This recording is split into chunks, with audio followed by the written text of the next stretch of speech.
క్షేత్రజ్ఞ విభాగ యోగం అని కూడా అంటారు. ప్రకృతి అర్జున ఉవాచ ప్రకృతిం పురుషం చైవ క్షేత్రం క్షేత్రజ్ఞమేవ ఏతద్వేదితుం ఇచ్ఛామి జ్ఞానం జ్ఞేయం చ కేశవ. శ్రీ భగవాను ఇదం శరీ కౌంతేయ క్షేత్రమిత్యభిధీయతే ఏతద్యోగం ప్రాప్తే క్షేత్రజ్ఞ ఇది తద్విదః. అర్జునుడు పలుకుతున్నాడు, కృష్ణ ప్రకృతి మరియు పురుషుని గురించి, క్షేత్రము మరియు క్షేత్రమును ఎరిగిన వారి గురించి, జ్ఞానము మరియు జ్ఞాన లక్ష్యం గురించి నేను తెలియగొస్తున్నాను అడుగుతున్నారు. దానికి శ్రీకృష్ణ భగవానుడు, కౌంతేయ ఈ దేహమే క్షేత్రమనియు ఈ దేహాన్ని ఎరిగిన వాడే క్షేత్రజ్ఞుడు అని ఇక్కడ పిలువబడుతున్నది. ప్రకృతి పురుషుడు, క్షేత్రము క్షేత్రజ్ఞుడు, తర్వాత జ్ఞానము జ్ఞాన లక్ష్యము, వీటిని గురించి అర్జునుడు జిజ్ఞాసువై అర్జునుడు ఈ విషయాల గురించి శ్రీకృష్ణ భగవానుడు అడుగుతున్నారు. దానికి శ్రీకృష్ణ భగవానుడు కర్మ బద్ధజీవునికి కర్మక్షేత్రము అతడు భౌతిక స్థితిలో చిక్కుకొని ప్రకృతి పైన ఆధిపత్యం చలాయించాలని యత్నిస్తుండును.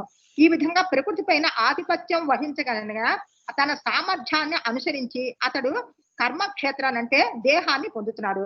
ఆ కర్మక్షేత్రమే దేహము. ఇక దేహం అంటే ఇంద్రియాలతో కూడి ఉంటుంది. బద్ధజీవుడు ఇంద్రియ సుఖాన్ని అనుభవించకూర్చు ఆ ఇంద్రియ సుఖాన్ని అనుభవించడానికి సామర్థ్యమును అనుసరించి ఒక దేహాన్ని పొందుతున్నాడు. కనుకనే దేహము బద్ధజీవునికి కర్మక్షేత్రముగా పిలువబడుతున్నది. జీవుడు శైవము నుండి బాల్యానికి, బాల్యము నుండి యవనానికి, యవనం నుండి వృద్ధాప్యానికి మార్పు చెందినట్లుగా దేహధారి కూడా తన దేహాన్ని మార్పులను చెంది అతనికి తెలియని ఆదిలోని దేహినోస్మ అనే శ్లోకం ద్వారా తెలియబడుతున్నది. క్షేత్రజ్ఞం చాపి మాం విద్ధి సర్వక్షేత్రేషు భారత క్షేత్ర క్షేత్రజ్ఞయోర్ జ్ఞానం యత్తజ్ఞానం మతం మమ. ఓ భరత వంశీయుడా, సర్వ దేహాలందును నేను కూడా క్షేత్రజ్ఞుడనని నీవు తెలుసుకోను. దేహము మరియు దాన్ని ఎరిగినటువంటి క్షేత్రజ్ఞునికి అవగాహన చేసుకునే జ్ఞానం అని నా అభిప్రాయం అని చెప్తున్నారు. దేహము మరియు దేహమును ఎరిగిన వారిని గురించి, ఆత్మ మరియు పరమాత్మ గురించి చర్చించినప్పుడు భగవానుడు, జీవుడు, భౌతిక పదార్థాలు అనే 3 అంశాలనే మనకి తెలుస్తున్నది. ప్రతి కర్మక్షేత్రమునందు జీవాత్మ, పరమాత్మ అని 2 ఆత్మలు ఉంటాయి. అట్టి పరమాత్మ రూపంలోని తన ప్రధానమైనటువంటి విశృతాంశమైనందున శ్రీకృష్ణ భగవానుడు కూడా నేను కూడా క్షేత్రజ్ఞుడినే అని చెప్తున్నారు. కానీ దేహం నందుని వ్యక్తిగతమైనటువంటి క్షేత్రజ్ఞుని కాను. పరమాత్మ అయిన నేను పరమాత్మ రూపణ ప్రతి దేహం నందును నివసించి ఉంటానని చెప్తున్నారు. ప్రతి దేహం నందు నేను కూడా క్షేత్రజ్ఞుడే ఉందును శ్రీకృష్ణ భగవానుడు పలుకున్నారు. అంటే నేను కూడా క్షేత్రజ్ఞుడునే శ్రీకృష్ణ భగవానుడు పలుకుతున్నారు. జీవుడు తన దేహాన్ని గురించి మాత్రమే ఎరుగుతాడు, కానీ అతనికి వేరే దేహం గురించి ఏమాత్రం జ్ఞానం ఉండదు. కానీ సర్వదేహాత్మలందును పరమాత్మ రూపంన శ్రీకృష్ణ భగవానుడు మాత్రం సర్వదేహాల్లోని నివసిస్తాడు కనుక అన్ని దేహాల గురించి సమస్త విషయాలు మరియు వివిధ జీవజాతులు వివిధ దేహాలను సంపూర్ణంగా ఎరిగి ఉంటాడు అని చెప్తున్నారు. క్షేత్రం ఎరిగిన 2 క్షేత్రజ్ఞులు ఒకడు చ్యుతుడని, ఇంకొకడు అచ్యుతుడని పిలువబడతాడు. చ్యుతుడు అంటే నాశనం ఉండేవాడు, అచ్యుతుడు అంటే నాశనం లేనివాడు. అచ్యుతుడని శ్రీకృష్ణ భగవానుడుగా చెప్పవచ్చును. భౌతిక ప్రకృతి పైన ఆధిపత్యం చెలాయించడానికి ప్రతి జీవి తన వ్యక్తిగతమైన సామర్థ్యాన్ని కలిగి ఉండొచ్చే ఈ విధమైనటువంటి దేహాలు ఏర్పడుతున్నాయి. కానీ వాటిని అన్నిటిని అందును భగవానుడు దివ్య నియామకుడిగా రూపమున నివసించి ఉన్నాడు. తక్షేత్రం యచ్చ యాదృచ్ఛ యద్వికారి యతశ్చ యత్ సచ యో యత్ ప్రభావశ్చ తత్సమాసేన మే శృణు. ఇప్పుడు క్షేత్రమును అది నిర్మింపబడిన విధానమును దాని అందరి మార్పులను దేనిండి అది ఉద్భవించుతున్నది అనే విషయాన్ని క్షేత్రజ్ఞుడు మరియు అతని ప్రభావమును కూర్చున్న నా సంక్షేప వర్ణను వాళ్ళకి ముమ్మని చెప్తున్నారు. సర్వక్షేత్రములు మరియు క్షేత్రజ్ఞుని యొక్క జ్ఞానమైనటువంటి క్షేత్రజ్ఞుని సహజ స్థితి శ్రీకృష్ణ భగవానుడు ఇక్కడ వర్ణిస్తాడు. ఈ దేహము ఎలాగ ఏ విధముగా నిర్మించబడిందో, ఏ మూలకముల చే ఏది ఇది ఏర్పడిందో, ఎవరి నియామకము ఇది, ఎవరి నియామకం చేత ఇది పనిచేస్తున్నది, దీని అందరి మార్పులు ఎట్లు సంభవిస్తున్నాయి, ఆ మార్పులు ఎక్కడ నుండి కలుగుతున్నాయి, అట్టి మార్పులకి కారణము మరియు హేతువులు ఏమిటి, ఆత్మ యొక్క చరమ గమ్యం ఏమిటి, ఆత్మ యొక్క నిజరూపం ఏమిటి అనే విషయాలు ప్రతి ఒక్కరూ తెలుసుకోవాలి. అంతేకాకుండా జీవాత్మకి పరమాత్మకి నడుమ గల భేదాన్ని, వాటి ప్రభావాలు సామర్థ్యం కూడా మనుషుడు తెలుసుకోవాలని శ్రీకృష్ణ భగవానుడు చెప్తున్నారు. ఋషిభిర్బహుధా గీతం ఛందోభిర్వివిధై పృథక్ బ్రహ్మసూత్ర పదైశ్చైవ హేతుమద్భిర్వినిశ్చితైః. క్షేత్రమును క్షేత్రజ్ఞులను కూర్చిన ఈ జ్ఞానము పలువురు ఋషులచే వివిధ వేద గ్రంథములందు వర్ణించబడింది. అట్టి జ్ఞానము విశేషంగా వేదాంత సూత్రములందు కార్యకారణ రూపములతో హేతుబద్ధంగా ప్రకటించి ఉన్నదని చెప్తున్నారు. ఈ క్షేత్రజ్ఞ జ్ఞానము విశదీకరించడం దేవదేవుడు అన్నట్టు శ్రీకృష్ణుడే వాస్తవానికి అత్యున్నతమైనటువంటి ప్రామాణికుడే ఉన్నాడు. శ్రీకృష్ణ భగవానుడు ఆత్మ పరమాత్మల మధ్య అతి వివాదాస్పదమైనటువంటి ద్వైత అద్వైత విషయాలను ప్రామాణికంగా అంగీకరించబడిన వేదాంత సూత్రాలకు అన్వయించుతూ వివరించుతున్నారు. ప్రకృతి జన్యువులచే బంధితులైన మనము తత్కారణంగా కొందరు ఉన్నత గుణ స్థితిలో, మరికొందరు అధమ నైజంలోని నిలిచి ఉన్నారు. కానీ ఈ ఉన్నత అధమ స్వభావములైనవి అజ్ఞాన జనితములు అసంఖ్యాక జీవరాశులుగా ప్రకటించను. కానీ చ్యుతము లేనటువంటి పరమాత్ముడు మాత్రము ప్రకృతి జన్య త్రిగుణములచే అపవిత్రుడు కాకుండా దివ్యుడు ఉంటాడు. అదే విధంగా వేదములందు జీవాత్మకు పరమాత్మకు దేహమునకు ఉన్నటువంటి భేదాన్ని విశదముగా వివరించబడింది. ఈ విషయమును ఇంకను పలువురు మహర్షులు కూడా వివరించి ఉన్నారు. దేహము కర్మక్షేత్రము, ఆత్మ మరియు పరమాత్మ అనే ఇరువురు క్షేత్రజ్ఞులు దాని అందు ఉంటారు. ఈ విషయమునే తైత్రీయ ఉపనిషత్తులోని బ్రహ్మపుచ్చం ప్రతిష్ఠ అని పలికింది. అన్నమయము అని పిలువబడు భగవాన్ని ఒక శక్తి ప్రకటన కలదు. అనగా జీవమున కొరకు ఆహారంపై ఆధారపడుట అని భావము. వాస్తవానికి అది పరమ పురుషుని గూర్చిన భౌతిక అనుభవము, పరతత్వము ఆహారమునందు అనుభూతము నడుచుకున్న పిమ్మట ప్రాణామయము అను దాని నందు జీవ లక్షణాలతో అనుభూతం అనర్చుకునవచ్చును. ఇక జ్ఞానమయమునందు అనుభూతి అన్నది జీవ లక్షణములను దాటి ఆలోచన, అనుభవము, కోరిక అనువాన్ని చేరుతుంది. ఆ పిదప విజ్ఞానమయము అని పిలువబడు బ్రహ్మ భావనలోని జీవుని నిజతత్వము అతని మనస్సు మరియు జీవిత లక్షణముల నుండి వేరుపరచవచ్చును. ఆ తర్వాతే దివ్యానంద స్వభావము అనుభూతి అనేటువంటి ఆనందమయము అనేది దివ్య స్థితి బ్రహ్మానుభూతిలో గల ఈ 5 స్థితిలో బ్రహ్మపుచ్చం అని తెలియబడుతుంది. ఈ 5 మొదటి 3 అన్నమయ, ప్రాణమయ, జ్ఞానమయ స్థితులు జీవుల యొక్క కర్మక్షేత్రములకు సంబంధించి ఉన్నవి.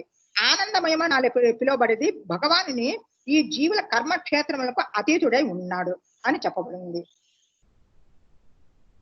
మహాభూతాన్యహంకారో బుద్ధిరవ్యక్తమేవ చ ఇంద్రియాణి దశైకంచ పంచచేంద్రియ గోచరాః ఇచ్ఛా ద్వేష సుఖం దుఃఖం సంఘాతచేతనా ధృతిః ఏతత్ క్షేత్రం సమాసేన సవికారముదావృతం. పంచమహాభూతాలు, మిథ్యాహంకారము, బుద్ధి, అవ్యక్తము, దశేంద్రియాలు, మనస్సు, 5 ఇంద్రియాలు, కోరిక, ద్వేషము, సుఖము, దుఃఖము, సముదాయము, జీవ లక్షణములు, విశ్వాసము అనునవి సంగ్రహంగా కర్మక్షేత్రమగును. దాని అంత ప్రక్రియములలో వాటిని అంత ప్రక్రియలుగా భావించబడుతుంది. మహర్షుల యొక్క వచనములైనటువంటి వేద మంత్రములు మరియు వేదాంత సూత్రములను అనుసరించి విశ్వం యొక్క మూలాంశమైనటువంటి ఈ కింది విధముగా అవగాహన చేసుకోవచ్చును. తొలుత పృథివీ, జలము, అగ్ని, వాయువు, ఆకాశం అనేవి పంచభూతాలు. తర్వాత మిథ్యా అహంకారం, బుద్ధి, ప్రకృతిజన్య గుణములు, అవ్యక్త స్థితి. ఆ తర్వాత త్వక్, చక్షు, శ్రోత, జిహ్వ, ఘ్రాణములు అనే జ్ఞానేంద్రియాలు. తర్వాత వాక్, పాదము, హస్తము, గుదము, జ్ఞానేంద్రియములు అనే పంచ కర్మేంద్రియాలు. ఆ ఇంద్రియాలపై ఉన్నది మనస్సు. ఈ మనస్సు అంతరమందు ఉండొచ్చే అది అంతరేంద్రియంగా పిలువబడుతుంది. కావున ఈ మనసుతో కలిపి మొత్తం 11 ఇంద్రియాలు కలవు.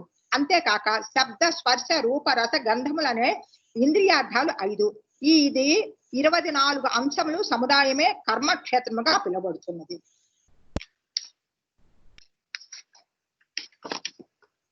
అమానిత్వమదంభిత్వం అహింసా క్షాంతిరాజ్యవం ఆచార్యోపాసనం శౌచం స్థైర్యమాత్మ వినిగ్రహః ఇంద్రియార్థేషు వైరాగ్యం అనహంకార ఏవ చ జన్మ మృత్యు జరా వ్యాధి దుఃఖ దోషానుదర్శనం అశక్తిరనభిష్వంగః పుత్రదార గృహాదిషు నిత్యం చ సమచిత్తత్వం ఇష్టానిష్టోపపత్తిషు మయి చానన్య యోగేన భక్తిరవ్యభిచారిణి వివిక్త దేశ సేవిత్వం అరతిర్జన సంసది అధ్యాత్మ జ్ఞాన నిత్యత్వం తత్వజ్ఞానార్థ దర్శనం ఏతజ్ఞానమితి ప్రోక్తం అజ్ఞానం యతతోన్యథ వినమ్రత గర్వరాహిత్యము అహింస సహనము సరళత్వము ప్రామాణిక గురువును ఆశ్రయించుట శుచిత్వము స్థిరత్వము ఆత్మ నిగ్రహము ఇంద్రియార్థముల పరిత్యాగము మిథ్యా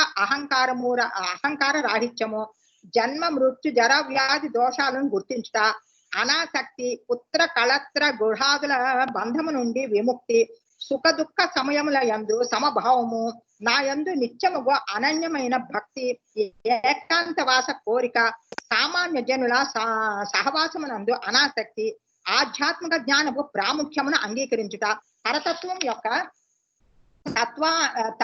తాత్వికాన్వేషణ అనునవన్యును జ్ఞానమని నేను ప్రకటించి ఉన్నాను. వీటికి అన్యమైనవి ఏదైనా సరే అజ్ఞానం అని చెప్పుతున్నారు. దీనిలో మై చానన్య యోగేన భక్తిరవ్య విచారణ అన్నది అంటే జ్ఞానము అన్నది శ్రీకృష్ణ భగవానికి యొక్క విశుద్ధ భక్తి సేవ అందే పరిసమాప్తిని పొందును. కనుక శ్రీకృష్ణుని భక్తియుక్త సేవని స్వీకరించకుండా లేక అంగీకరించకపోయినచో ఇతర 19 జ్ఞాన ప్రక్రియలు విలువరాహిత్యముగా కాగలవు. కానీ సంపూర్ణంగా కృష్ణ భక్తి భావనలో శ్రీకృష్ణ భక్తియుక్త సేవను స్వీకరించినచో మనుషుని యందు మిగిలిన 19 అంశంలో అప్రయత్నముగానే వృద్ధిని పొందగలవు. శ్రీమద్ భాగవతములో ఈ విధంగా తెలుపబడి ఉన్నది. భక్తియుక్త సేవా స్థితిని పొందినప్పటికీ మనుషుని యందు జ్ఞానమునకు సంబంధించిన అన్ని శుభలక్ష్యములు వృద్ధి చెందగలవు. ఆధ్యాత్మిక జీవనము ఆధ్యాత్మిక గురువును పొందిన పిమ్మటే ఆరంభమగును. కనుక భక్తి యోగము నందు ఉన్న వారికి కూడా గురువును స్వీకరించడం అత్యంత ముఖ్యమైనది. ఈ జీవన విధానమే నిజమైన మార్గం అని పూర్ణ పురుషోత్తముడైనటువంటి శ్రీకృష్ణ భగవానుడు ఇక్కడ చెప్తున్నారు.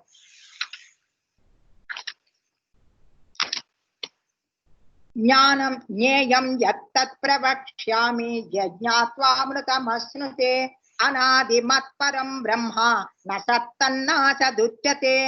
దేనిని తెలుసుకున్నట ద్వారా నీవు అమృతత్వమును ఆస్వాదింపగలవో అట్టి తెలియదగిన దానిని నేను వివరిస్తాను. అనాదియును నాకు ఆధీనము నాకు బ్రహ్మము ఈ భౌతిక జగము యొక్క కార్యకారణములకు అతీతమై ఉండును.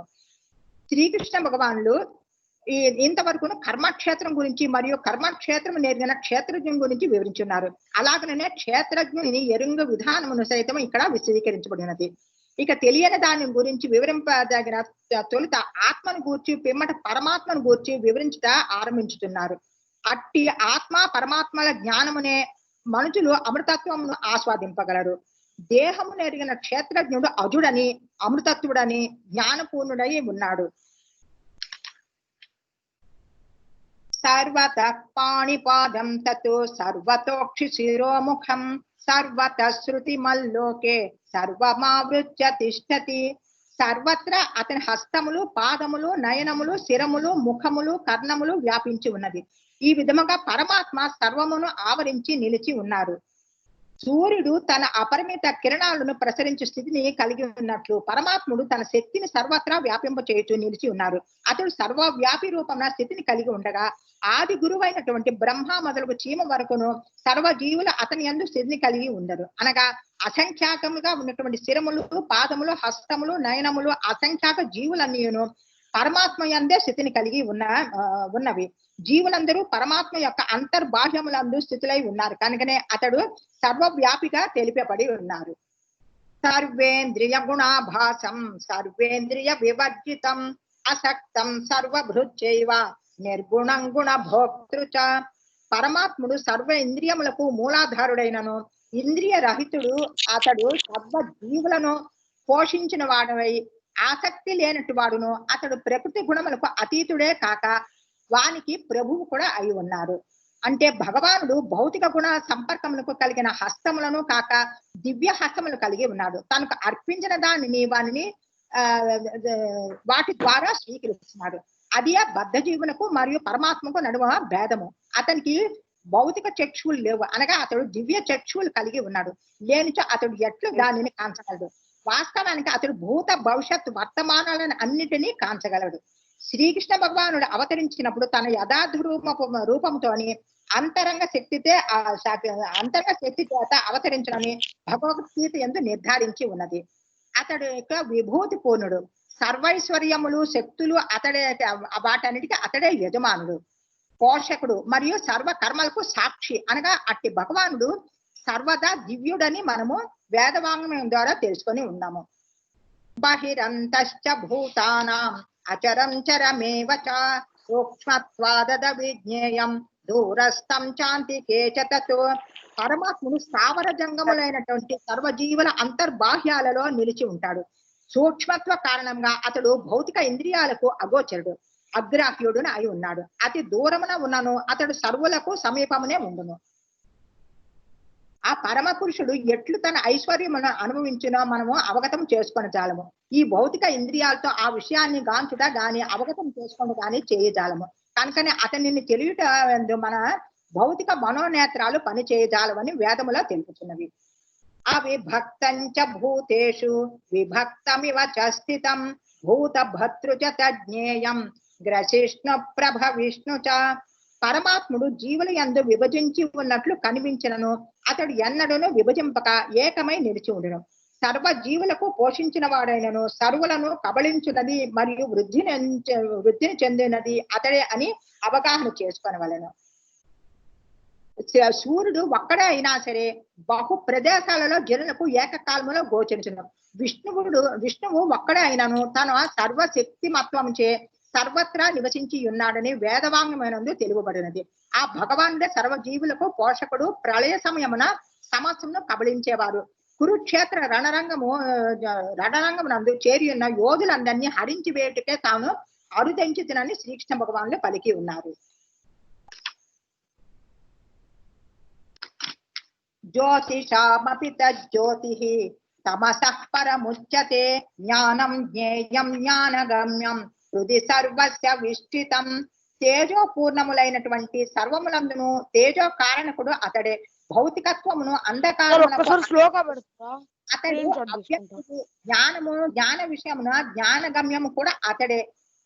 ఎల్లరూ హృదయం నందును స్థితుడై ఉన్నాడు అని చెప్తున్నారు. ఆ పరమాత్ముడే ఎల్లరూ హృదయం నందును పరమాత్మ నియామకునిగా నిలిచిపోయి ఉన్నాడు. అతడు తన పాదములను మరియు హస్తములను సర్వత్రా కలిగి ఉన్నాడు. ఈ విషయమే జీవులకు వర్తింపు చేయుట సమంజసము కాదు. ఇది క్షేత్రం తథా జ్ఞానం జ్ఞేయం చోక్తం సమాసతః మద్భక్త ఏతద్విజ్ఞాయ మద్భావాయోపపద్యతే. ఈ విధంగా క్షేత్రం అంటే దేహాన్ని జ్ఞానము జ్ఞేయమును అని కూర్చి నాచే సంక్షేపముగా చెప్పబడింది. కేవలము నా భక్తులే దీనిని పూర్తిగా అవగాహన చేసుకొని నన్ను పొందుదురు అని శ్రీకృష్ణ భగవానుడు చెబుతున్నారు. భౌతిక చైతన్యమునందున్న మనము మన చైతన్యమును కృష్ణ కర్మలలోనికి మార్చినచో కృష్ణుడే సర్వము అనే విషయము అవగతమగును. ప్రకృతిం పురుషం చైవ విజ్జనాది ఉభావపి వికారాంశ గుణాశ్చైవ విద్ధి ప్రకృతి సంభవాన్. జీవులు మరియు భౌతిక ప్రకృతి రెండును అనాది అని తెలుసుకునేవలెను. వాని అందరి పరివర్తనము మరియు భౌతిక గుణములు అనునవి భౌతిక ప్రకృతి నుండి ఉద్భవించినవి. భౌతిక ప్రకృతి మహావిష్ణువు నందు లీనమై ఉండి అవసరం కలిగినంతనే మహాతత్వము ద్వారా వ్యక్తమగును. అదే విధముగా జీవులు సైతము అతని అందే నిలిచి ఉంటారు. కానీ వారు బద్ధులై ఈ భగవానుని సేవకు విముఖులై ఉండటం వలన ఆధ్యాత్మిక జగత్తునందు నిలుచుటకు అవకాశమును కోల్పోయి. వాస్తవానికి జీవుడు శ్రీకృష్ణ భగవాన్ యొక్క అంశ.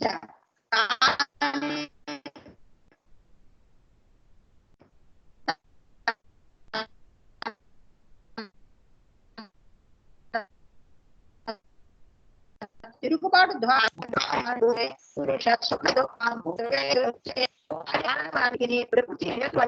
జగమున పలు సుఖ దుఃఖములను జీవుడే కారణమని జీవుని యొక్క కర్మలు మరియు కోరికలను అనుసరించి ప్రకృతి అతనిని వివిధ దేహములను చేర్చును. అంటే అట్టి దేహములను పొందటకు మరియు వానిని అందలి సుఖ దుఃఖములకు భోక్తృత్వము జీవుడే కారణకుడు.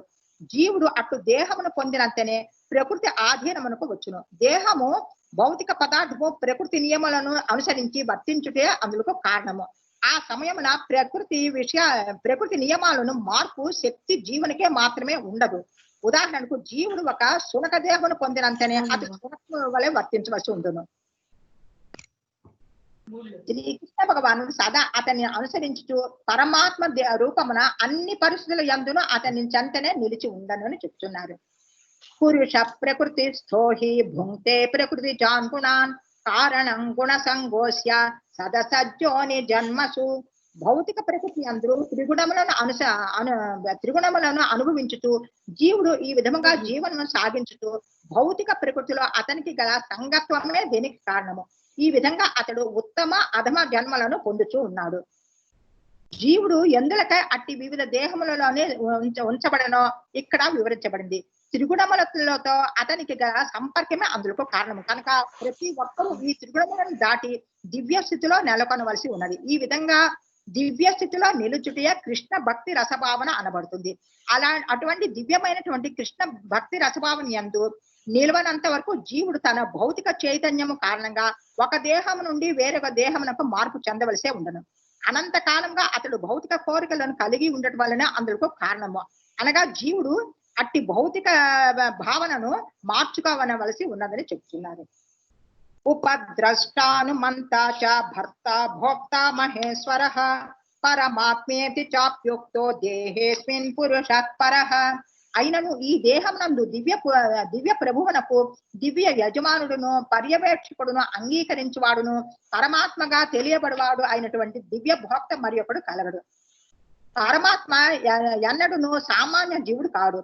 అద్వైతులైన వారు దేహమును ఎరిగిన క్షేత్రజ్ఞుడు ఒక్కడే అని భావించడం వలన ఆత్మ మరియు పరమాత్మ నడుమన భేదము లేదని తలుతుడు. కనుకనే సత్యమును వివరించిన కొరకే శ్రీకృష్ణ భగవానుడు తాను పరమాత్మ రూపమున ప్రతి దేహమునందును ప్రాతినిధ్యం వహించుచున్నాడని తెలియజేస్తున్నాడు. అనుభవించుతుండగా పరమాత్మ ఉత్తమ భోక్తగా లేక కర్మలయందు వర్తించువాడుగా కాక సాక్షిగా ఉపద్రష్టగా అనుమంతగా దివ్య భోక్తగా వర్తించుతున్నారు. వేత్తి పురుషం ప్రకృతించ గుణైః సర్వదా వర్తమానోపి న స భూయోభిజాయతే. భౌతిక ప్రకృతికి జీవుడు త్రిగుణములు అంత ప్రక్రియకు సంబంధించిన ఈ తత్వమును అవగాహన అతని వర్తమాన స్థితి ఎట్లున్ననో అతడు తిరిగి జన్మించడని చెప్తున్నారు. ధ్యానేనాత్మని పశ్యంతి కేచిదాత్మానమాత్మన అన్యే సాంఖ్యేన యోగేన కర్మయోగేన చాపరే. పరమాత్మని కొందరు ధ్యానము చేతను కొందరు ధ్యానము చేతను కొందరు జ్ఞానాభ్యాసము చేతను ఇంకొందరు నిష్కామ కర్మ చేతను తమయందే దర్శించరు. సాంఖ్యతత్వవేత్తలు ఈ భౌతిక జగమును 24 అంశములు విశ్లేషించి ఆత్మను 25వ అంశంగా భావించారు. అట్టి ఆత్మ భౌతికాంశమునకు పరమైనదిగా వారు అవగతం చేసుకున్నప్పుడు ఆ ఆత్మకు ఉన్నతముగా భగవానుడు ఉన్నారని వారు తెలుసుకొనగలరు. అంటే భగవానుడు 26వ అంశగా కాగలడు. ఈ విధంగా వారును కృష్ణ భక్తి భావనలో భక్తి యోగ ప్రమాణమునకు క్రమముగా చేరగలరు. అదే విధంగా ఫలాపేక్ష రహితులుగా కర్మలను వనరించి వారు సైతము పూర్ణులుగానే భావించబడుతురు. అట్టి వారికి కృష్ణ భక్తి భావనలో భక్తియుక్త సేవా స్థాయికి పురోగమించుటకు అవకాశం అవసరపడును. అన్యే త్వేవమజానంతః శ్రుత్వాన్యేభ్య ఉపాసతే తేపి చాతి తరంత్యేవ మృత్యుం శృతి పరాయణాః. ఇంకొందరు ఆధ్యాత్మిక జ్ఞానంతో పరిచయం లేకునను ఇతరుల నుండి పరమ పురుషుని గూర్చి శ్రవణము చేసి అతనిని పూజించుట ఆరంభించురు. ప్రామాణికుల నుండి శ్రవణము చేయు ప్రవృత్తి కలవారు అగుటచే వారును జనన మరణ మార్గము నుండి తరింపగలరు. సాధారణ మనుషులకు సంబంధించినంత వరకు అతడు సజ్జనుడైనచో శ్రవణము ద్వారా పురోగతిని పొందుటకు అవకాశం కలదు. అట్టి శ్రవణ విధానమున అత్యంత ముఖ్యమైనది. ఆధునిక జగంలోని కృష్ణ భక్తి ప్రచారం చేసిన చైతన్య మహాప్రభువు ఈ శ్రవణ విధానమును మిక్కిలి ప్రాధాన్యమును ఒసగిరి. అనగా ప్రామాణికులైన వారి నుండి కేవలము శ్రవణము చేయట ద్వారానే సామాన్య భక్తుడు పురోభివృద్ధిని పొందగలరు. శ్రీ చైతన్య మహాప్రభువు అని శ్రీ చైతన్య మహాప్రభు తెలిపి ఉండేది. ఈ శ్రవణంలో ముఖ్యమైనది హరే కృష్ణ మహామంత్రము. హరే కృష్ణ మహామంత్రము దివ్య శ్రవణము కనుక ప్రతి ఒక్కరూ ప్రామాణికులై వారి నుండి శ్రవణము లాభమును పొంది క్రమముగా సర్వమును అవగతము చేసుకోనగలరని చెప్తున్నారు. యావత్ సంజాయతే కించిత్ సత్వం స్థావర జంగమం క్షేత్రజ్ఞ సంయోగాత్ తద్విద్ధి భరతర్షభ. ఓ భరత వంశ శ్రేష్ఠుడా, స్థితిని కలిగి ఉన్నట్టు స్థావర జంగమములలో నీవు కాంచినది ఏదైనా క్షేత్రజ్ఞుల సంయోగమేనని తెలుసుకోను అని చెప్తున్నారు. అచర సృష్టి వంటిది. అదే విధంగా పలు విధములైనంటే చర సృష్టి కూడా కలదు. అవన్నీ భౌతిక ప్రకృతి మరియు ఉన్నత ప్రకృతి అయినట్టు జీవుని ఏర్పడింది. ఉన్నత ప్రకృతికి సంబంధించిన ఏదేని వృద్ధి చెందదు. ఈ విధముగా భౌతిక ప్రకృతి మరియు జీవుల నడుమ సంబంధము అవగతము అనంతముగా సాగుతున్నది. వారి నడుమ సంయోగము అది శ్రీకృష్ణ భగవానుచే ప్రభావితం అవుతున్నది. ఈ భగవానుడే ఉన్నత న్యూన ప్రకృతులైనటువంటి జీవుడు మరియు భౌతిక ప్రకృతులకు నియమించిన వాడే ఉన్నాడు. సమం సర్వేషు భూతేషు తిష్టంతం పరమేశ్వరం వినశ్యస్వ వినశ్యంతం యః పశ్యతి స పశ్యతి. సర్వదేహములందును ఆత్మను కూడి ఉండు పరమాత్మ కాంచువాడు మరియును నాశవంతమైనటువంటి దేహమునందలే ఆత్మ పరమాత్మ ఇరువురును ఎన్నడును నశింపని వారుగా తెలుసుకొనగలిగిన వాడు యథార్థ దృష్టిని కలిగిన వాడుగా చెప్పబడుతున్నది. సమం పశ్యన్ హి సర్వత్ర సమవస్థితమీశ్వరం నహి నశ్చాత్మనాత్మానం తతో యాతి పరాంగతిం. సర్వత్రా ప్రతి జీవ్యందును సమముగా నిలిచియుండు పరమాత్మని దర్శించువాడు తన మనస్సుచే తనను తాను హీనపరచుకొనడు. ఈ విధంగా అతడు పరమగతిని పొందగలడు. దేవదేవుడైనటువంటి శ్రీకృష్ణుడు తన పరమాత్మ రూపమున సర్వత్రా నిలిచి ఉన్నాడని అతడు అవగాహన చేసుకొనొచ్చో, అనగా అతడు ప్రతి జీవి అందున ఆ భగవాను దర్శించగలిగినచో క్రమంగా ఆధ్యాత్మికమునకు వైపునకు పురోగమించు సాధారణ మనస్సు ఇంద్రియ ప్రీతి కార్యములకు అలవాటు పడి ఉండును. కానీ దానిని పరమాత్మ వైపునకు మళ్లించినచో మనుషుడు ఆధ్యాత్మిక అవగాహనలో పురోగతిని పొందగలడు. ప్రకృత్యైవ చ కర్మాణి క్రియమాణాని సర్వతః యః పశ్యతి తదాత్మానం అకర్తారం స పశ్యతి. భౌతిక ప్రకృతి సృష్టించబడినటువంటి దేహము చేతనే సర్వ కార్యములు వనరించబడుచున్నవనియు మరియు తాను అకర్తననియు గాంచగలిగిన వాడు యథార్థ దృష్టి కలిగిన వాడని చెబుతున్నారు. యదా భూత పృథగ్భావం ఏకస్తమను పశ్యతి తత ఏవ చ విస్తారం బ్రహ్మ సంపద్యతే తథా. బుద్ధివంతుడైన వాడు భిన్న దేహములకు కారణంగా భిన్న వ్యక్తిత్వములను విరమించి జీవులు ఏ విధముగా సర్వత్రా విస్తరించిలా గాంచినప్పుడు బ్రహ్మభావమును పొందుతున్నారు. జీవులు వివిధ కోరికలను అనుసరించి వారి వివిధ దేహములు సృజించబడుతున్నవని, వాస్తవముగా ఆ దేహములన్నీ ఆత్మకు సంబంధించినవి కావనియో దర్శించగలిగించినప్పుడే మనుషుడు నిజ దృష్టిని కలవాడుగా అవుతున్నాడు. ఇట్టి దృష్టి భౌతికమే కాని వాస్తవ దృష్టి కాదు. ఈ భేదభావమును జీవితము భౌతిక భావనయే కారణం. కానీ వాస్తవానికి దేహం నశించిన పిమ్మట మిగులినది ఆత్మ ఒక్కటే. ఆ ఆత్మయే భౌతిక ప్రకృతి సంపర్కం వలన వివిధ దేహాలని పొందుచుండును. ఈ విషయమును కాంచగలిగిన వాడు ఆధ్యాత్మిక దృష్టిని పడేయగలడు.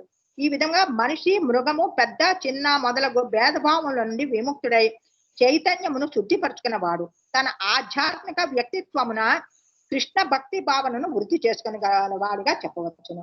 అనాదిత్వాన్నిర్గుణత్వాత్ పరమాత్మాయమవ్యయః శరీరస్థోపి కౌంతేయ నకరోతి న లిప్యతే. నిత్య దృష్టి కలిగిన వారు అవ్యయమైన ఆత్మను దివ్యమైనదిగాను నిత్యమైనదిగాను త్రిగుణాతీతమైనదిగాను దర్శించురు. ఓ అర్జున, అట్టి ఆత్మ దేహంతో సంపర్కం కలిగి ఉన్నను కర్మను వనరింపదు మరియు బద్ధము కాకుండాను. దేహము జన్మించినందున జీవుడు జన్మించినట్లుగా గోచరించుతుంది. కానీ వాస్తవానికి జీవుడు నిత్యమైన వాడు మరియు జన్మ లేనటువంటి వాడు. దేహము నిలిచి ఉన్నను అతడు దివ్యుడు మరియు నిత్యుడు కనుక అతడు నశింపు లేనివాడు. స్వభావరీత్యా అతడు ఆనందపూర్ణుడు. భౌతిక కర్మలు యందు అతడు నిమగ్నుడు కానందున దేహ సంపర్కముచే వనరించబడు కర్మలు అతనికి బంధించబడవు. యథా సర్వగతం సౌక్ష్మ్యాత్ ఆకాశం నోపలిప్యతే సర్వత్రావస్థితో దేహే తదాత్మానోపలిప్యతే.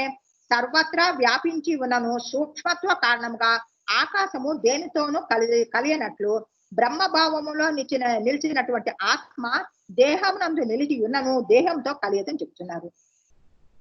యథా ప్రకాశయచ్చేకః కృత్స్నం లోకమిమం రవిః క్షేత్రం క్షేత్రీ తథా కృత్స్నం ప్రకాశయతి భారత. ఓ భరత వంశీయుడా, ఒక్కడే అయిన సూర్యుడు లోకమంతటికి ప్రకాశింపచేయనట్లు దేహమునందుల ఆత్మ సమస్త దేహమును చైతన్యముతో ప్రకాశింపచేయను. ఒక్క చోటనే నిలిచి సూర్యుడు ఒక్క చోటనే నిలిచిండి సమస్త విశ్వమునకు ప్రకాశింపచేయనట్లు దేహమునందుల హృదయములో నిలిచి ఉన్నట్టు అణు ఆత్మ చైతన్యము చే దేహం అంతటిని ప్రకాశింపచేసినది కనుక సూర్యకాంతి లేదా వెలుగు సూర్యునికి ఉనికిని నిదర్శనమైనట్లు దేహమునందలి చైతన్యము దేహమునందలి ఆత్మ యొక్క ఉనికిని నిదర్శనమై ఉన్నది. ఆత్మ దేహమునందు ఉన్నంత కాలము చైతన్యము దేహమంతటను విస్తరించి ఉండును. కానీ దేహం నుండి అది బయటికి వెడలినప్పుడు చైతన్యము సైతము వెడలికి పోవును. అనగా ఆత్మ లేని దేహము చైతన్య రహితముగా తెలివి కలిగి ఎవరైనా అది సులభ గ్రాహ్యం కనుకనే చైతన్యము అన్నది భౌతిక పదార్థ సమ్మేళనం ఏర్పడింది కాదు. అది ఆత్మ యొక్క లక్షణములను తెలియవచ్చునవి. జీవుని యొక్క ఈ చైతన్యము భగవాను దివ్య చైతన్యంతో గుణరీతిగానే సమానముగానే దివ్యమైనది కాదు. ఎలా అనగా జీవుని యొక్క చైతన్యము ఒక దేహమునికే పరిమితమై ఉండి అన్య దేహమును గురించి తెలియకుండును. క్షేత్ర క్షేత్రజ్ఞయోరేవం అంతరం జ్ఞాన చక్షుషా భూత ప్రకృతి మోక్షంచ ఏ విదుర్యాంతి తే పరం. దేహము మరియు దేహము నెరిగినటువంటి క్షేత్రజ్ఞునకు మధ్యన గల భేదమును జ్ఞాన దృష్టితో దర్శించి ప్రకృతి బంధము నుండి మోక్షమును బడి విధానమును ఎరుగగలిగిన వారు పరమగతిని పొందగలరు. దేహము దేహ యజమాని అయినటువంటి ఆత్మ పరమాత్ముడు అనే మూడు అంశములను నడుమగల భేదమును మనుజుడు తప్పక తెలుసుకొనవలను అని పలుకుటియే ఈ త్రయోదశ అధ్యాయం యొక్క సారాంశము. ఈ అధ్యాయములో ఈ అధ్యాయమునందు శ్రద్ధావంతుడైన మనుజుడు తొలుత సజ్జన సాంగత్యాన్ని పొంది శ్రీకృష్ణ భగవాను గురించి శ్రవణం చేయవలను. తద్వారా అతడి క్రమముగా ఆత్మ వికాసమును పొందగలడు. మనుషుడు గురువుని స్వీకరించినచో ఆత్మ మరియు అనాత్మల నడుమగల వ్యత్యాసమును తెలియగలుగును. అది అంతటా మరింత ఆధ్యాత్మిక అనుభూతిని సాహసము కాగలదు. జీవితపు భౌతిక భావన నుండి ముక్తులు కావలసినదిగా శిష్యులకు ఆధ్యాత్మిక గురువు తన వివిధ ఉపదేశముల ద్వారా బోధించగలుగుతున్నారు. హరే కృష్ణ ప్రభుజీ. హరే కృష్ణ మాతాజీ. ధన్యవాదాలు మాతాజీ. హరే కృష్ణ.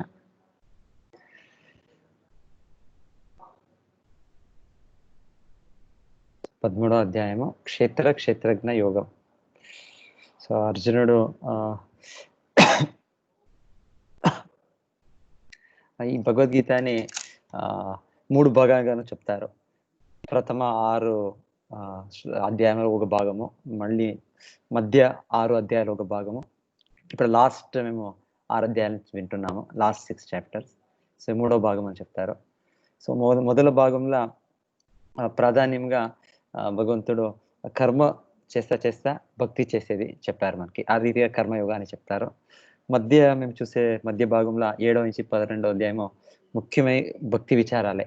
7వ అధ్యాయం నుంచి భగవంతుడు 12వ అధ్యాయం భక్తి యోగమే సంపూర్ణంగా.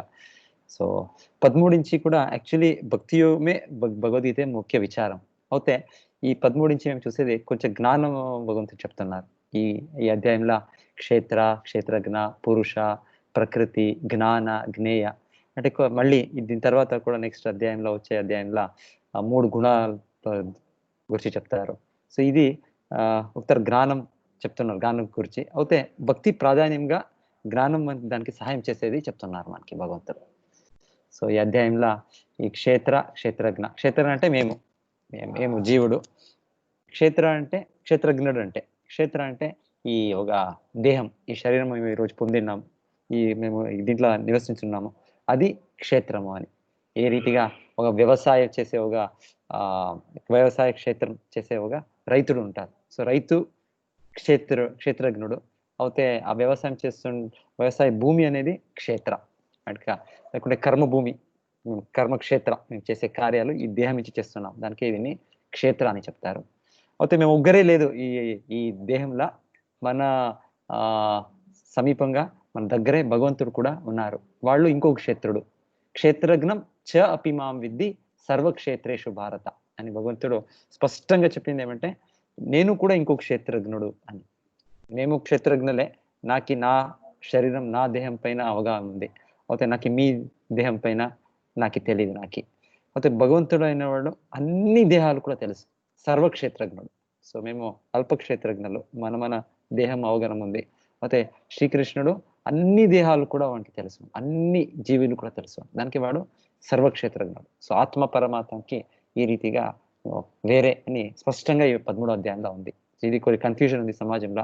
చాలా మంది ఆత్మజ్ఞానం తెలుసుకుంటేనో పరమాత్ముడిని వాళ్ళు కన్ఫ్యూజన్ చేసుకుని ఒకటే అని చెప్తారు. లేదు, ఈ గీతాల భగవంతుడు ఈ అధ్యాయంలో సర్వ క్షేత్రజ్ఞం చ అపి అంటే సంస్కృతంలో నేను ఇంకోడు, మాం అది నేను అని భగవంతుడు స్పష్టంగా చెప్పాడు దీంట్లో ఈ అధ్యాయంలో. ఏ రీతి నేను ఉన్నానో సర్వక్షేత్రేషు భారత అన్ని క్షేత్రాలను ఉన్నాను అని భగవంతుడు అన్ని దేహంలోనూ పరమాత్మలై ఉన్నారు. సో అదొకటి మొదలు మేము విన్నాము, క్షేత్ర జ్ఞానము. సో ఈ భగవంతుడు ఈ 2 క్షేత్రజ్ఞులను మీరు అవగతం చేసుకుంటారు, అప్పుడు అది జ్ఞానం పొందారు అని అర్థం అని చెప్పారు. లేకుంటే ఇది కన్ఫ్యూజన్ గా ఉండి ఈ 2 క్షేత్రజ్ఞులు ఆత్మ పరమాత్మ ఒకటే మేము అనుకుంటే ఇంకా మేము అజ్ఞానంలోనే ఉన్నామని మేము అవగాహన చేసుకోవాలి. భగవంతుడు అది కూడా చెప్పాడు నాకు ఈ అధ్యాయంలో. మళ్ళీ తర్వాత ఈ జ్ఞానం పొందే విధానం చెప్పారు. ఒక 20 విషయాలు ఇచ్చారు. దాంట్లో ముఖ్యమైనది భక్తి చేసేది, అమానిత్వం, మళ్ళీ ఒక నమ్రంగా ఉండాలి, ఒక జంబం ఉండకూడదు, మేము అహింస పాలన చేయాలి, మళ్ళీ సహనం ఉండాలి అని చాలా ప్రభుపాద భాష్యంలో చాలా బాగా ఇచ్చారు. మళ్ళీ చదవండి. ఆ 20 విషయాలు మనకి జ్ఞానం పొందేదానికి అనుకూలం చేస్తుంది. సో దాన్ని ఫాలో చేయాలి అని మేము విన్నాం. అది కూడా దాని తర్వాత జ్ఞేయ అంటే ముఖ్యంగా పరమాత్మని తెలిసేది జ్ఞేయము అని చెప్పారు. క్షేత్రజ్ఞం తెలిసేది జ్ఞానము. దాంట్లో పర్టికులర్లీ ఆ సర్వక్షేత్రజ్ఞుడైన పరమాత్మని అవగణించేది జ్ఞానం ఉంది లక్ష్యము అని భగవంతుడు ఆ పరమాత్మ గురించి కొన్ని వివరణ విన్నాం మేము.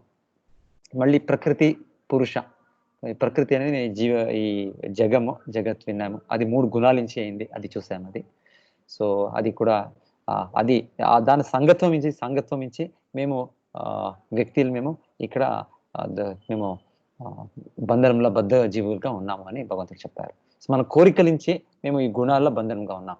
తమో గుణంలా, రజోగుణంలా, సత్వగుణంలా మన కోరికలు ఉన్నాయి. దాని నుంచి బంధనంగా ఉన్నాం. లేకుంటే మనకి ప్రకృతికి ఏమీ ఒక సంబంధమే లేదు. మనకి ఈ భౌతిక ప్రకృతికి ఏమీ సంబంధం లేదు. సో అంతే, మాతాజీ అంతా కవర్ చేశారు. నాకు ఇంకేం చెప్పేది ఏమీ లేదు. నాకు ఒక చిత్రం ఉండే ఒకసారి, ఎవరైనా ఐడెంటిఫై చేయొచ్చా ఇదేం ఇన్స్టెన్స్ అని? ఒక ఇన్స్టెన్స్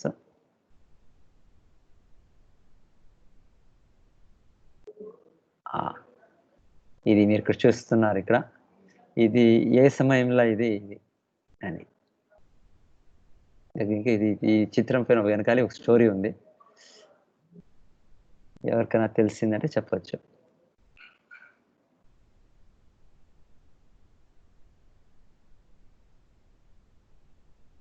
సో మీరు చూస్తున్నారు ఇక్కడ కృష్ణ ఉన్నారు. కృష్ణ అంటే 4 చేతులు చతుర్భుజ రూపంలో ఉన్నారు. చతుర్భుజ రూపం అంటే అది పరమాత్ముడి స్వరూపము. మళ్ళీ ఇంకొక తల్లి గర్భంలో ఒక పాప ఉన్నారు. ఆ పాప దగ్గర కూడా ఒక పరమాత్ముడి స్వరూపంగా ఉన్నారు. సో ఇది ఎవరు? ఇది ఎప్పుడ ఇట్లా జరిగింది అంటే పరమాత్ముడు ఉన్నారు, ప్రతి ఒక్క గర్భంలో ఉన్నారు. అయితే ఇది ఇక్కడ చూస్తుండేది ఇక్కడ ఏమంటే ఈ మహాభారత యుద్ధం అంత్యంలో అశ్వత్థాముడు బ్రహ్మాస్త్రం ప్రయోగిస్తారు. అప్పుడు అది అభిమన్యు కొడుకై పరీక్షిత్ మహారాజులు వాళ్ళ తల్లి గర్భంలో ఉత్తర గర్భంలో ఉన్నారు. సో అప్పుడు ఉత్తరకి అనుభవం అవుతుంది, ఇక్కడ నా బిడ్డ అది అంటే ఇదైపోతుంది లే అని. అంటే వాడు అభిమన్యు నేరంగా పరీక్షిత్ మహారాజుని హత్య చేయాలి అని ఆ పాపకి ఈ బ్రహ్మాస్త్రాన్ని వచ్చింటారు వాళ్ళు. సో అప్పుడు భగవంతుడికి వాళ్ళు ఉత్తర వచ్చి ప్రార్థన చేస్తారు, మీరు నాకు రక్షించండి, నేను కావాల్సింటే మరణం పొందుతాను, అయితే నా బిడ్డ నా పాప ఇది బతకాలి ఇది అని వాళ్ళు కోరుతారు. అప్పుడు భగవంతుడు అందరూ చూస్తుంటారు, కృష్ణ ఉన్నారు, పంచ పాండవులు ఉన్నారు, అందరూ ఉన్నారు. అయితే కృష్ణుడు ఉత్తర గర్భంలో ప్రవేశించి పరమాత్ముడై ఆ పాపని రక్షించుతారు. ఇది పరీక్షిత్ మహారాజు. అంటే వాళ్ళ తల్లి గర్భంలో ఉన్నప్పుడే ఆ బ్రహ్మాస్త్ర నుంచి భగవంతుడు వాళ్ళని రక్షించారు. సో చెప్తారు అప్పుడు భగవంతుడు చూశారంట వాళ్ళు. పరీక్షిత్ మహారాజు పాప ఉన్నప్పుడే తల్లి గర్భంలోనే వాళ్ళు కృష్ణుని చూశారంట. చూసి తర్వాత వాళ్ళు మళ్ళీ వాళ్ళ జన్మ తర్వాత ప్రతి ఒక్క వ్యక్తి చూస్తేనే వాళ్ళు ఇది అదే వ్యక్తినా నేను చూసింది నా తల్లి గర్భంలో ఉన్నప్పుడు ఒక సుందరమైన ఒక చతుర్భుజ రూపంలో ఒక వ్యక్తిని చూశాను, వాళ్ళేనా వీళ్ళు అని వాళ్ళు పరీక్షిస్తుంటారంట. దానికి వాళ్ళ పేరుని పరీక్షిత్ అని పెట్టారు. వాళ్ళ తాతలు వీళ్ళు ధర్మరాజు వీళ్ళు వాళ్ళకి పేరు పరీక్షిత్ అని పెట్టారు. ఎలా అంటే వాళ్ళు పరీక్షిస్తున్నారంట ప్రతి ఒక్క వ్యక్తిని, అదే వ్యక్తినా నేను గర్భంలో చూసింది అని. అంటే తల్లి గర్భంలో ఉన్నప్పుడే వాళ్ళు భగవంతుడు దర్శనం అయింది వీళ్ళకి అని వింటాం. మళ్ళీ వీళ్ళే భాగవతంని శుకముని నుంచి వినేది ఈ పరీక్షిత్ మహారాజు.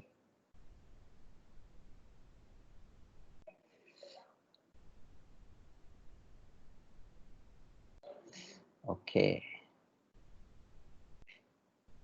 ఇంకెవరికి ఏం ప్రశ్న లేకుంటే ఒక పెడతాను. ఒకటి ఒక వీడియో ఉంది, కొన్ని స్టూడెంట్స్ చేశారు.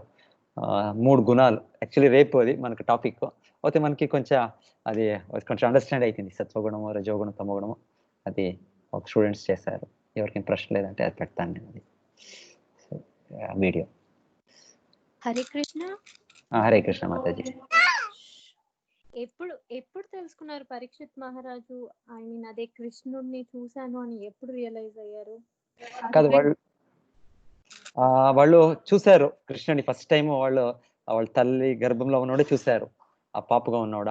మళ్ళీ వాళ్ళు అప్పటి నుంచి చూస్తూనే ఉంటారు. ఎవరిని చూస్తేనే వాళ్ళు వీళ్ళు కృష్ణ అదే వ్యక్తినా అని. ఎలాంటే అంత భగవంతుడిని ఒకసారి చూసినాక అంత ఆకర్షణ అవుతుందంటే మళ్ళీ మేము భగవంతుడిని మర్చేయక సాధ్యం లేదు. ఈ రోజు మేము ఒక భ్రాంతిగా మర్చిపోయినాం అంతే. లేకుంటే భగవంతుడు మళ్ళీ మనకి సంపర్కం అయితే మనకి ఎవరిని చూస్తేనే మనకి అంత ఇది కాదు. మనకి భగవంతుడి పైనే మనకి వాడే కావాలి మనకి అంత. సో పరీక్షిత్ మహారాజులు ఒకసారి చూసినాక మళ్ళీ ప్రతి ఒక్కరు ఎవరు చూస్తేనే వాళ్ళు జన్మ తెచ్చినాకనో అదే వ్యక్తినా అని వాళ్ళు టెస్ట్ చేస్తా ఉన్నారంట. ఆ రీతిగా టెస్ట్ చేసేస్తారు, అదే వ్యక్తినా వీళ్ళు, నేను చూశాను కదా ఇవి వేరే వాళ్ళ. దానికి వాళ్ళని పరీక్షిత్ అని చెప్పారు.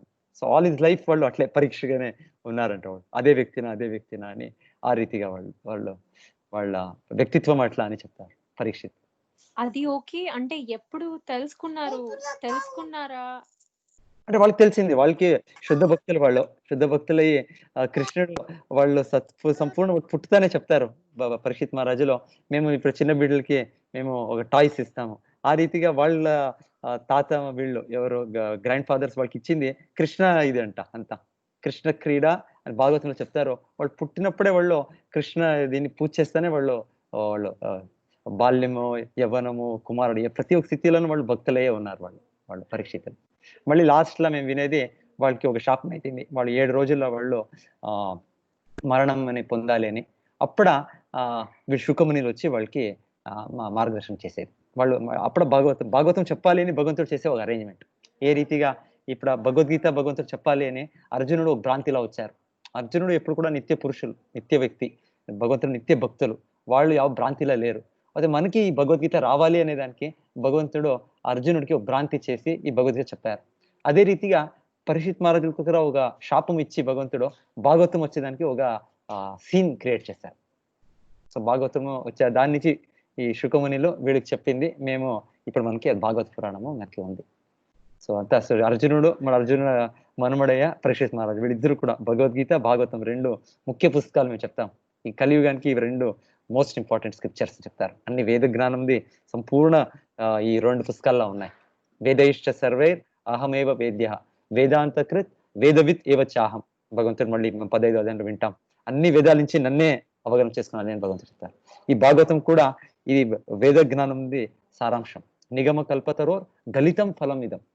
ఇది అన్ని వేదాలు, ఉపనిషత్తు, పురాణాలు కొన్నప్పుడు అనిపిస్తుంది అది చదువుతాము, అది వింటాము, దాంట్లో ఏముంది, దీంట్లో ఏముంది. అది మేము అన్ని సంపూర్ణంగా భాగవతంలో మనకి వేదవ్యాసులు ఇచ్చారు. చెప్తారు వేదవ్యాసులో అన్ని గ్రంథాలు రాశారు. 4 వేదాలు రాశారు, 108 ఉపనిషత్తులు రాశారు, 17 పురాణాలు రాశారు, మహాభారతం రాశారు. అంతా రాసినాక వాళ్ళకి ఒక మనసులో ఒక సమాధానం అనేది లేదంట. అంటే వాళ్ళు చేసింది లోక కళ్యాణం కోసం, మన కోసం చేసింది వాళ్ళు కార్యము అయితే కూడా వాళ్ళకే సమాధానం లేదంట. వాళ్ళకే సమాధానం లేదు అంటే ఇంక మేము దాన్ని చదివినాక మనకేం సమాధానం వస్తుంది, మనకేమి సుఖం వస్తుంది? సో మీరు అది వింటారు, అది భాగవతంలో అది ఆ ఇన్స్టెన్స్ చెప్తారు. అంత వేదాలు రాశారు, అంత ఉపనిషత్తులు రాశారు, అంత పురాణాలు రాశారు, మహాభారతం రాశారు. అదంతా తర్వాత వేదవ్యాసుడికి వాళ్ళకి ఒక ఆత్మ సమాధానంలో ఏమో ఒక అన్ఈజీనెస్, ఒక లాక్యునా చెప్తారు. ఎలా అంటే ఆ వేదవ్యాసులే అనుకుంటారు. మోస్ట్లీ నేను భగవంతుని గురించి నేను ఆ జ్ఞానంని స్పష్టంగా అంటే అది మెయిన్ ఫోకస్ చేయలే నేను. ఈ వేదాల్లో, ఉపనిషత్తుల, పురాణాల్లో చాలా చాలా విచారాలు చెప్పాను నేను. ఆ విచారాలు చెప్తా జనాల్లో వాళ్ళు దే గెట్ లాస్ట్ అంటే వాళ్ళు ఈ రియల్ మీనింగ్, రియల్ ఇది వచ్చేసి ఇంకా వేరే ఉపధర్మం అని వాళ్ళు ఫాలో చేస్తారు. ముఖ్యమైన ధర్మం అంటే భగవంతుని భక్తి చేయాలి, భగవంతుని సరెండర్ కావాలి, శరణాగతి కావాలి. సో ఈ భగవద్గీత, భాగవతము ఇది దానిపైన ఫోకస్ లైట్ ఉంది దీనిపైన. సో వేదవ్యాసులు దీన్ని చూసినాక మళ్ళీ వాళ్ళ గురువులు నారద ముని వస్తారు.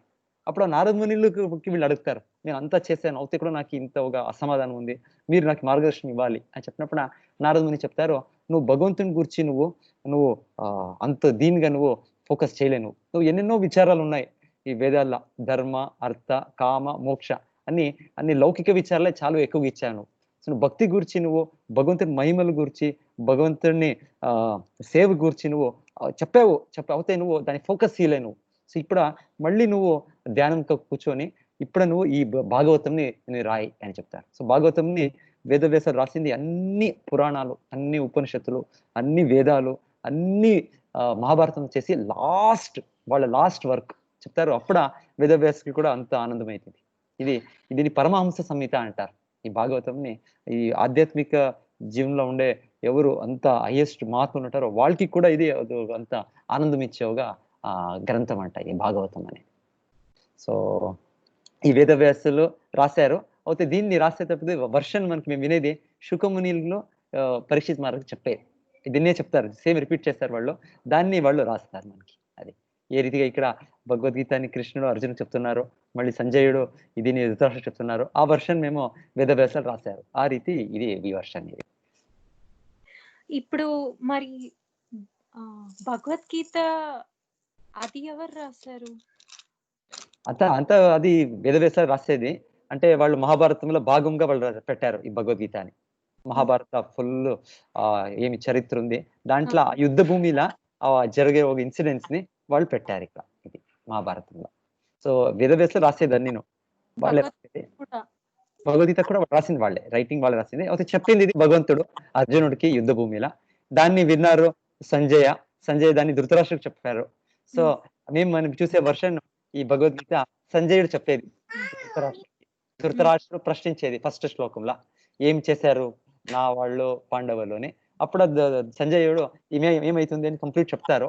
కొనాకి సమాప్తిగా వాళ్ళు చెప్తారు, ఎత్ర యోగేశ్వర కృష్ణ, ఎక్కడ కృష్ణ ఉన్నారు, ఎక్కడ ధనుర్ధరుడు అర్జునుడు అక్కడే జయము అని ధృతరాష్ట్రుడు చెప్తారు. అది లాస్ట్ భగవద్గీత. ఇప్పుడు పరీక్షిత్ మహారాజ్ కి ఆ వారం రోజుల తర్వాత ఏమైంది? సో 7 రోజులు వాళ్ళు విన్నారు భాగవతము. సో వాళ్ళకి షాప్ ఏమి అంటే ఉన్నది, యాక్చువల్లీ ఏమైతుందంటే స్టోరీ, పరీక్షిత్ మహారాజులో ఒక సమయము వాళ్ళు ఫారెస్ట్ లో వాళ్ళు అరణ్యంలో వాళ్ళు ఉంటారు, హంటింగ్ చెప్తారు. వెనకాలి రాజులు అనే వాళ్ళు అరణ్యంలో ఒక ధర్మంని వాళ్ళు పాలించుతా ఉంటారు. అంటే అక్కడ ఒక పీస్, ఒక శాంతిని వాళ్ళు స్థాపించుతా ఉంటారు. అంటే అక్కడ ఋషిమునిలు ఉన్నారు. కొన్నప్పుడు ఎక్కువగా ఈ వైల్డ్ అనిమల్స్ అవుతుంది, లేకుంటే ఇంకొకటి అవుతుంది, వాళ్ళు హంటింగ్ చేస్తుంటారు. అయితే చేస్తా అక్కడ కూడా వాళ్ళు ధర్మస్థాపన చేస్తుండ్రి. మళ్ళీ వాళ్ళకి ఒక ప్రాక్టీస్ అవుతా ఉండే, వార్ టైంలో వాళ్ళు యుద్ధం చేసేటప్పుడు నిజమైన బ్లడ్ చూడాలి. అప్పుడు వీళ్ళకి వైల్డ్ అనిమల్స్ ని వాళ్ళు ఇచ్చేసే దాని నుంచి వాళ్ళు ట్రైనింగ్ అవుతుండే అంటారు. సో పరీక్షిత్ మహారాజులు ఒక సమయానికి పోయినప్పుడు వాళ్ళ సైనికుల నుంచి వాళ్ళు దూరం అవుతారు, వాళ్ళు సపరేట్ అయిపోయి, వాళ్ళు ఎంత వాళ్ళకి దాహం థర్స్ట్ అవుతుంది అంటే నీళ్ళు కావాలి అని చెప్తారో, వాళ్ళు ఆ థర్స్ట్లా ఒక ముని ఆశ్రమాన్ని ప్రవేశించుతారంట. ప్రవేశించినప్పుడు ఒక సామీక ఋషి అని ఒక ఋషి వాళ్ళు ధ్యానంలో కూర్చో ఉంటారు. సో వీళ్ళు అనుకుంటారో ఇప్పుడు కలియుగ ప్రారంభమవుతుంది, ఈ ఋషి మునిలో ఊరికే వాళ్ళు నాటకం చేస్తున్నారు, వాళ్ళు నిజంగా భగవంతుడి పైన ధ్యానం చేస్తారే, వాళ్ళు నన్ను అవాయిడ్ చేసేదానికి, నాకు ఒక గౌరవం ఇచ్చే వాళ్ళు అవాయిడ్ చేసేదానికి వాళ్ళు ధ్యానంలో ఉన్నారు అనుకొని వీళ్ళు ఒక హంగర్ కాదు థర్స్ట్, వాళ్ళకి నీళ్ళు కావాలని ఒక ఇది ఉంటుంది, దాహం. అప్పుడు వీళ్ళు రెస్పాన్సివ్గా వాళ్ళు ఋషిలో వాళ్ళ పైన ఒక డెడ్ స్నేక్, ఒక పాము చచ్చిపోయిన ఒక పాముని వాళ్ళు ఆ శవంని అక్కడ వేసి వాళ్ళు పొడిస్తారంట. మళ్ళీ వాళ్ళు ఆలోచన చేస్తారు, నేను ఎంత పాపకార్యం చేశాను. వాళ్ళు నిజమయ్యే సాధువులు ఉండొచ్చు, నిజమైనగా భగవంతుడి పైన ధ్యానం ఉండొచ్చు. నేను ఇంత పాపం చేశాను కదా నేను. ఇది నాకు తక్షణమే నాకు త్వరమే నాకు ఒక పనిష్మెంట్ రాని, పాపం రాని అని ఒక ఇది రియాక్షన్ రాని అని భగవంతునికి వాళ్ళు ప్రార్థన చేస్తా వాళ్ళు రాజధానికి పోతారంట. అంటే immediately became aware of his offence. అంటే నేను మిస్టేక్ అయింది, నాకు అది ఆ సిచ్యువేషన్ లో ఆ సన్నివేశం చేశాను, మళ్ళీ నాకు దానికి పనిష్మెంట్ భగవంతుడు ఇప్పుడే ఇవ్వని అని వాళ్ళు ప్రార్థించుతా పోతారంట. ఇక్కడ ఏమైతుంది, ఈ ఋషి మునిలు ఉన్నారు, సామిక ఋషి, ఈ ఒక విషయము ఈ ఒక న్యూస్ వాళ్ళ కొడుకున్నారు, వాళ్ళు వాళ్ళ ఫ్రెండ్స్ స్నేహితుల దగ్గర వాళ్ళు ఏమో ఆట ఆడుతున్నారు, వాళ్ళు ప్లే గేమ్స్.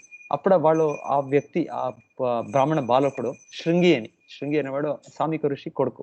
వీళ్ళు వినిందే, ఓ పరీక్షిత్ మహారాజులు నా తండ్రికి ఈ రీతిగా ఒక ఇచ్చేసారా, ఒక ఇన్సల్ట్ చేశారా, వాళ్ళు వాళ్ళు ఒక చచ్చిపోయే ఒక పాముని పెట్టారా అని వాళ్ళు చేసి, ఈ కృష్ణుడు ఇట్లా తన దాముకు పోయినారు.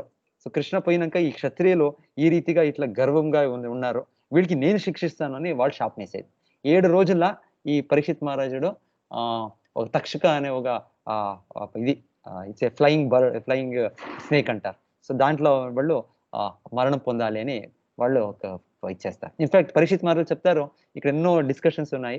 పరీక్షిత్ మహారాజులో ఈ కూడా కౌంటర్ యాక్ట్ ద కర్స్, ఇప్పుడు ఏం శాపం దొరికింది వాళ్ళు, దాన్ని వాళ్ళు వెనకాలి ఇది శృంగికే కర్స్ చేయొచ్చాయండి అంట. అంత శక్తి ఉండే వాళ్ళకి, వాళ్ళు భగవంతుల మహాభక్తులు మహాత్ములు. లేకుంటే వాళ్ళు కర్స్ ని స్టాప్ చేయొచ్చండి, అయితే వాళ్ళు చేయలే, వాళ్ళు అక్సెప్ట్ చేశారు.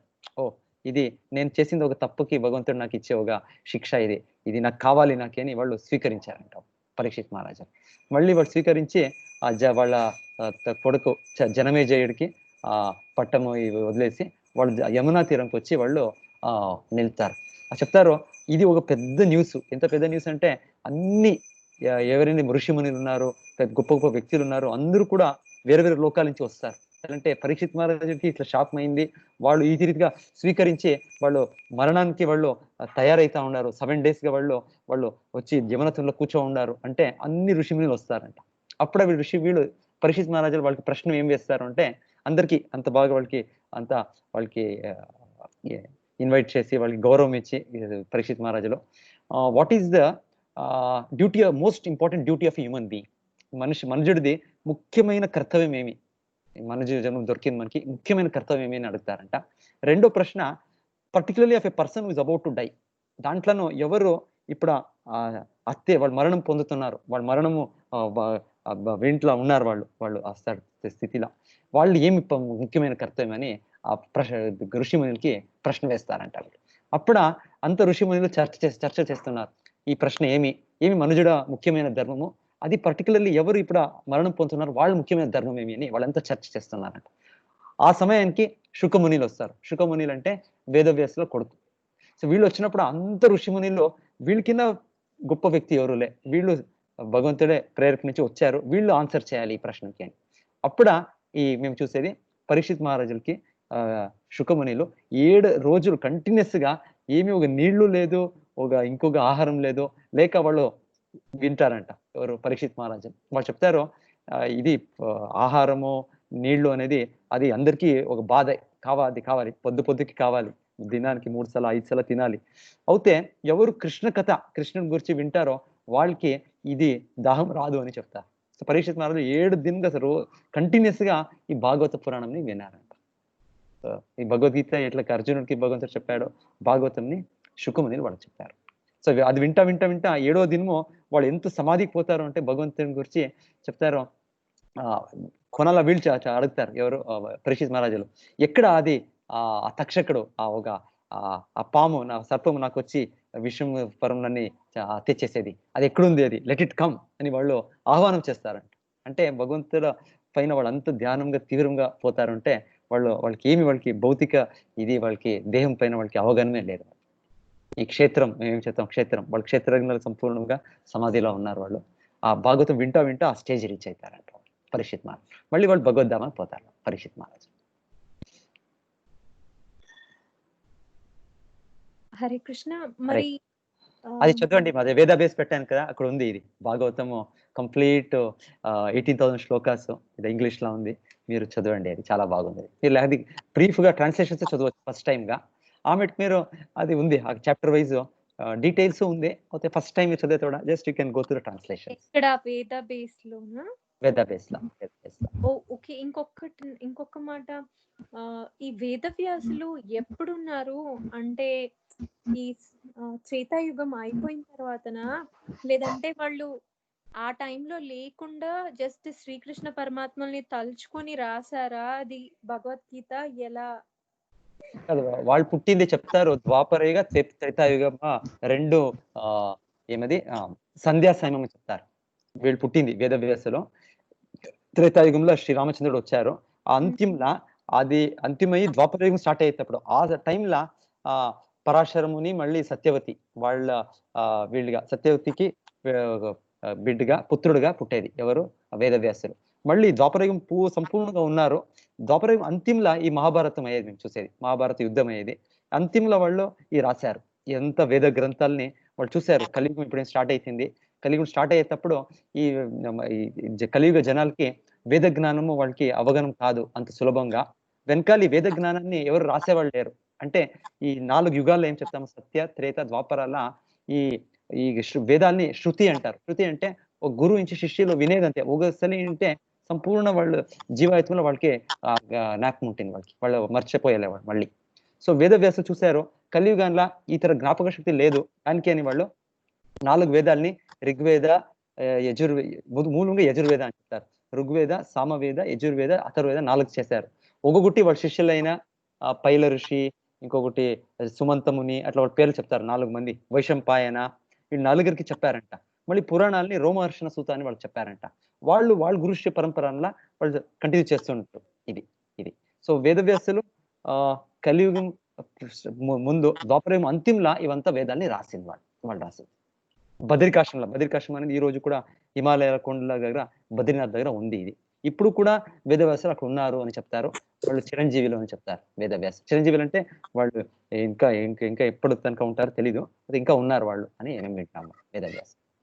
అంటే నా క్వశ్చన్, అంటే ఇప్పుడు గొప్ప గొప్ప వాళ్ళందరూ దేవుణ్ణి తలుచుకొని అలా రాస్తారు కదా, అలా రాశారంటారా, లేదంటే వేదవ్యాసులు అప్పుడు చూసారంటారా ఈ మహాభారతం కానీ భగవద్గీత కానీ? లేదు, ఆయన గొప్పవారు కాబట్టి శ్రీకృష్ణ పరమాత్మని తలుచుకొని రాశారు అనేసి అంటారా?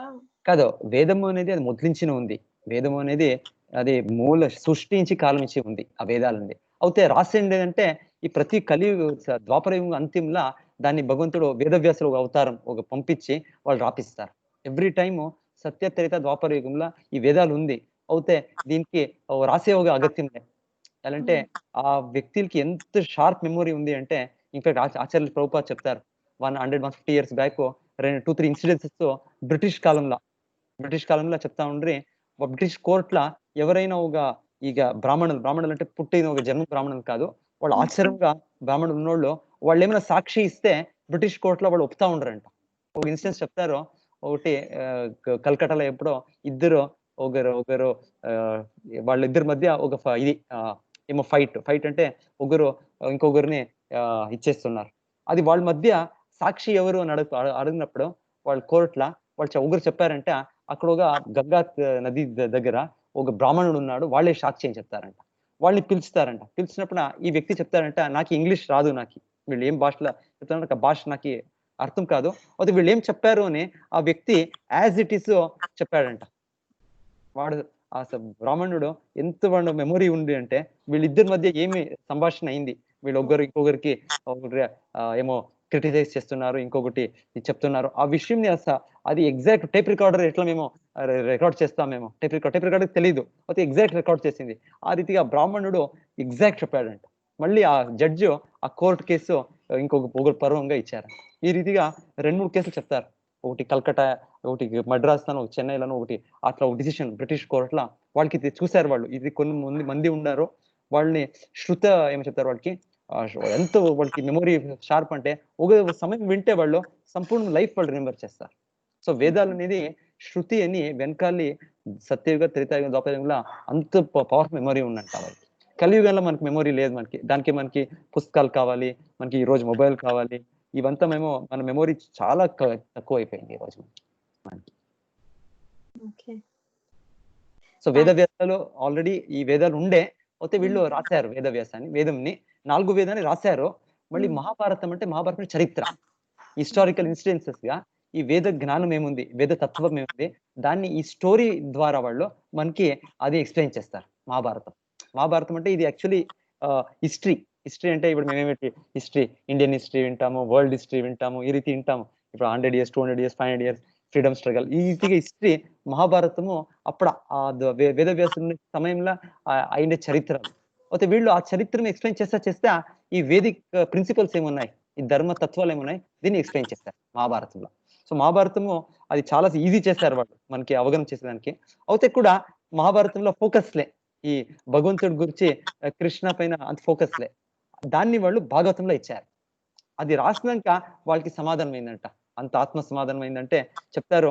మేము కూడా ఇది భాగవతం విన్నాక మనకి అంత సంతోషం అయిపోయింది, అంత ఆనందం దొరుకుతుంది మనకి. లేకుంటే ఈ మహాభారతంలో చాలా రాజకీయము, చాలా స్టోరీస్, ఇది ఇంకా ఒక డైవర్షన్ అని చెప్పొచ్చు. Thank you. హరే కృష్ణ. హరే కృష్ణ మాతాజీ.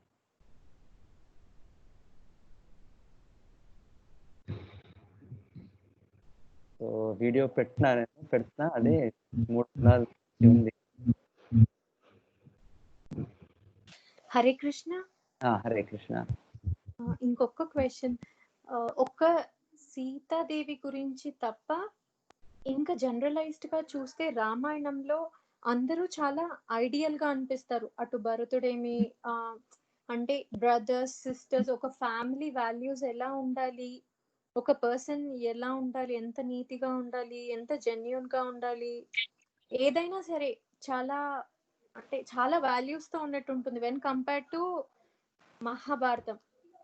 శ్రీకృష్ణుడి కాలంలో కంటే కూడా ఇక్కడ చాలా అంటే ఆ ప్లాన్స్ ఈ ప్లాన్స్ అని, ఆ కుట్రలు ఈ కుట్రలు ఇవన్నీ ఉంటాయి మహాభారతంలో. కానీ రామాయణంలో ఎంతసేపు వాళ్ళు ప్రేమగా ఉండడం, అఫెక్షనేట్ గా ఉండడం, ఇలాంటి క్యారెక్టర్స్ ఎక్కువగా ఉంటాయి కదా.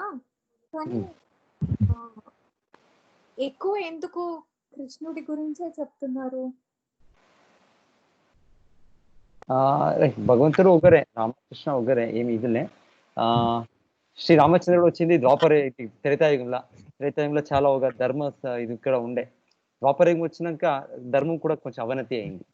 త్రేతాయుగం చెప్తారు ఆల్మోస్ట్ 75% ధర్మం పాలన చేస్తా ఉండ్రి అంటారు. సత్యయుగంలో 100%, మళ్ళీ ద్వాపరయుగంలో 50%, కలియుగంలో అది 25% అయింది. ద్వాపరయుగం కొనాకి డెఫినెట్లీ ఆ ధర్మం అంత ఎక్కువ అయిండే. అంత అసురులు ఉన్నారు, ఈ దుర్యోధనుడు ఉన్నారు, ఈ శిశుపాల, మళ్ళీ కంస, ఇది ఎక్కువగా ఉండేది.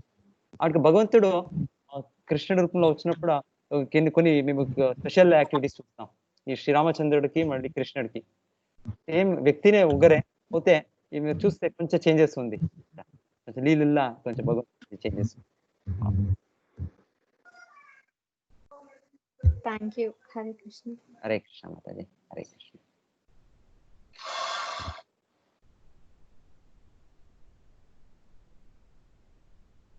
లేకుంటే అందరూ సేపు జపం చేస్తాము 1 రౌండ్ కృష్ణ మహా.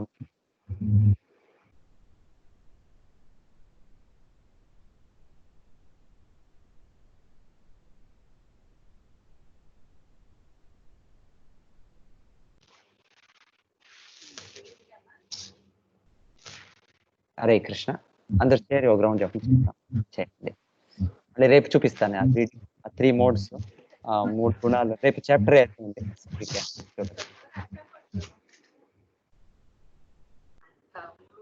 జయ శ్రీ కృష్ణ చైతన్య ప్రభు నిత్యానంద శ్రీ అద్వైత గదాధర శ్రీవాసాది గౌర భక్తవృంద. హరే కృష్ణ కృష్ణ కృష్ణ హరే హరే, హరే రామ రామ రామ హరే హరే. హరే కృష్ణ కృష్ణ కృష్ణ హరే